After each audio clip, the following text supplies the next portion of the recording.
വോട്ടിൻ്റെ ഒഴുക്ക് ഓക്കെ അതൊരു വശത്ത് നടക്കുന്നു. പക്ഷേ അതിനിടയിലാണ് ഈ പിണറായി വിജയനും BJP നേതാക്കളും തമ്മിലുള്ള ധാരണ സംബന്ധിച്ചുള്ള ഇത് വരുന്നതും കേരളത്തിൽ CPM അധികാരത്തിൽ നിലനിർത്താൻ BJPയുടെ രഹസ്യ നീക്കങ്ങളുണ്ട് എന്ന് വിലയിരുത്തൽ വരുന്നത്. അത് BJPൻ്റെ സ്ട്രാറ്റജി ആയിരിക്കും. അവരൊരു കാലത്തെ സ്ട്രാറ്റജി എന്ന് വെച്ചാൽ CPM അധികാരത്തിന് പുറത്ത് വെക്കുക എന്നുള്ളത്. കാരണം ഇവർ അടി നടക്കുന്നത് CPM RSSും തമ്മിലാണ്. അപ്പോൾ CPM ഭരിക്കുമ്പോൾ പോലീസിൻ്റെ സപ്പോർട്ട് ഇവർ കിട്ടില്ല, UDF ഭരിക്കുമ്പോൾ കിട്ടും. അപ്പോൾ RSSനെതിരെയുള്ള കേസുകൾ ഏറ്റവും കൂടുതൽ പിൻവലിച്ച് ആരാന്ന് നോക്കി കഴിഞ്ഞാൽ ഇത് UDF ഭരിക്കും വേണം, നോക്കിയാൽ മതി. ലീഡറാണെങ്കിൽ രമേശിൻ്റെ സമയത്താണെന്ന് നോക്കിയാൽ മതി. അപ്പോൾ അന്ന് അവരെടുത്ത സ്ട്രാറ്റജി അതായിരുന്നു. ഇന്ന് കോൺഗ്രസ് ദുർബലമായി. മാത്രമല്ല ഇവരുടെ പ്രധാനപ്പെട്ട ലക്ഷ്യം കോൺഗ്രസ് ഇല്ലാതാക്കുക എന്നുള്ളതാണ്.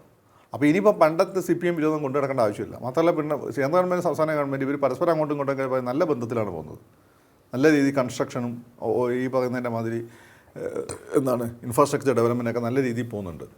അപ്പോൾ BJP തീരുമാനിക്കുന്നു എന്തെന്ന്, ഇനി ഞങ്ങൾ വോട്ട് വെക്കേണ്ട BJP തീരുമാനിച്ചത് അവരുടെ തീരുമാനമാണ്. അതിനിപ്പോൾ കോൺഗ്രസ്സുകാർ കഴിഞ്ഞ് നടന്നൊരു കാര്യമുണ്ടോ?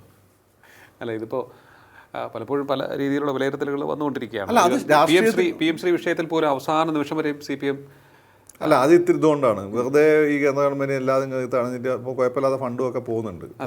അപ്പോൾ അതൊക്കെ എന്തിനാ തടയുന്നതെന്ന് വിചാരിച്ചിട്ടാണ്.